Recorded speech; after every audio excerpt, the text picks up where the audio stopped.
What is really happening inside China's military as senior commanders disappear from public view? Why are China's top generals from the Air Force, Army, and Cyber Command suddenly vanishing from the spotlight? Is Xi Jinping facing a hidden crisis inside the world's largest standing military establishment?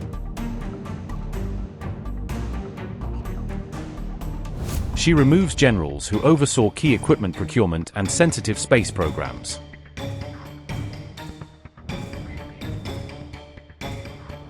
Is Xi cleaning house before a big move or reshaping the PLA for potential Taiwan conflict?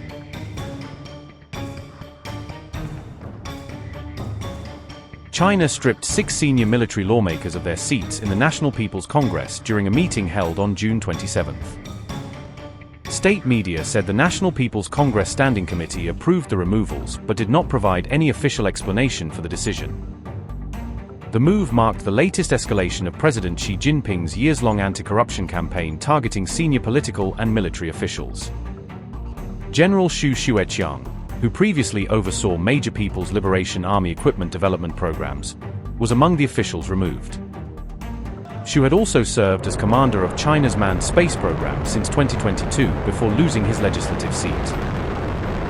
The Purge also removed General Li Fengbiao, General Guo Puxiao, Wang Kangping, Zhong Minghua, and Yin Hongxing from the legislature.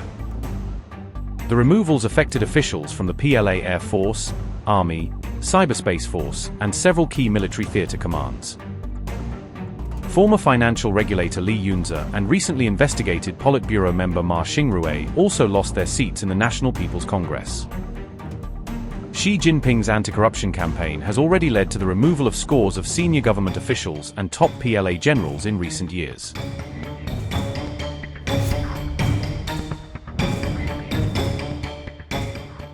As the US-Iran war winds down, American naval movements are drawing growing attention across the Indo-Pacific region.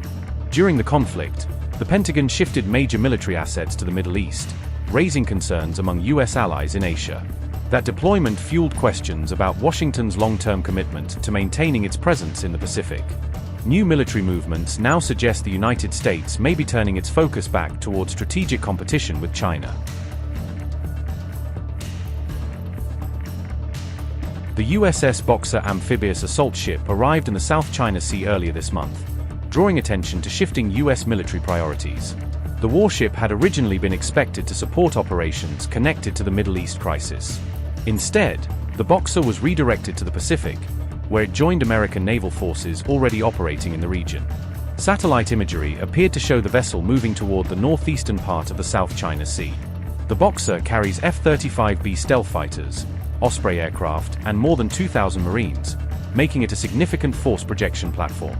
Its deployment came as US allies questioned whether the Iran conflict had diverted Washington's focus away from Asia. Meanwhile, the USS Tripoli, one of America's key Pacific amphibious assault ships, remained deployed closer to the Middle East.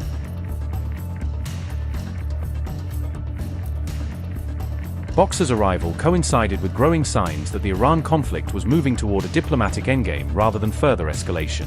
Washington and Tehran recently announced an understanding aimed at reopening the Strait of Hormuz and reducing regional tensions. As the situation in the Gulf began to stabilize, strategic attention appeared to shift back toward the Western Pacific.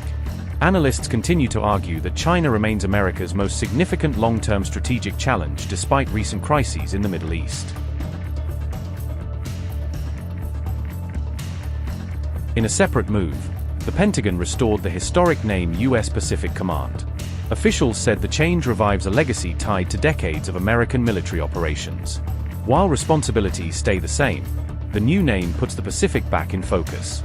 Together, the command rebrand and USS Boxer deployment hint at Washington's renewed focus on the Pacific.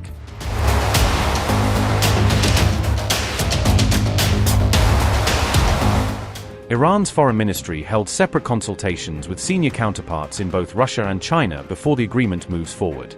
On June 17, Abbas Araghchi held high-level phone conversations with Sergei Lavrov and Wang Yi respectively.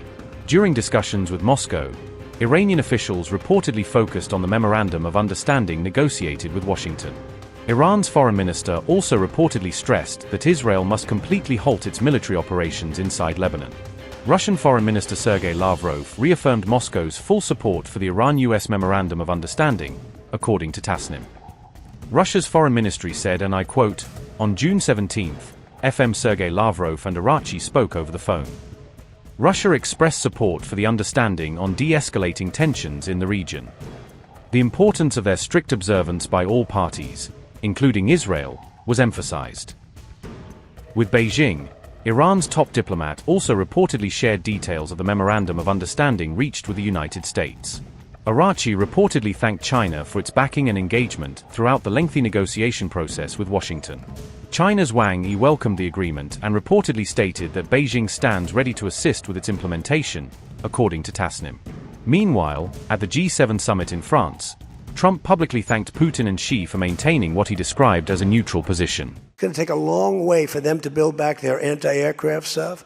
It's going to take, and you know, the other thing, I want to thank China, President Xi. I was with him, and he stayed neutral, totally neutral, and I appreciate it. And I want to thank Vladimir Putin. He was very neutral. They could have made it much more difficult for us. And I want to say it. You know, somebody would say, "Oh, that's terrible. He's thanking President Xi of China." Well, let me tell you, I had a long talk with him.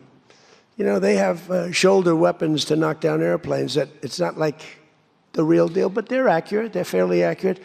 I said, I would really appreciate you're not giving or selling any of that stuff to Iran. And you know what? For the most part, he didn't. So I just want to thank them because they made it a lot better. Iran's lead negotiator Mohammad Bagher Ghalibaf also described China as a genuine and reliable strategic partner. We must stand firm, take over the front line from the launcher crews, and relieve the people from the burden of economic pressure. It is us who must make China believe, which it will, that we are not a customer or just a business partner. We are truly a partner to them. A partner in every sense. We need some blocks.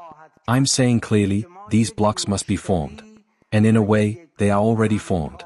Whatever bloc is formed, there are two definite countries in it, don't doubt it, China and Iran.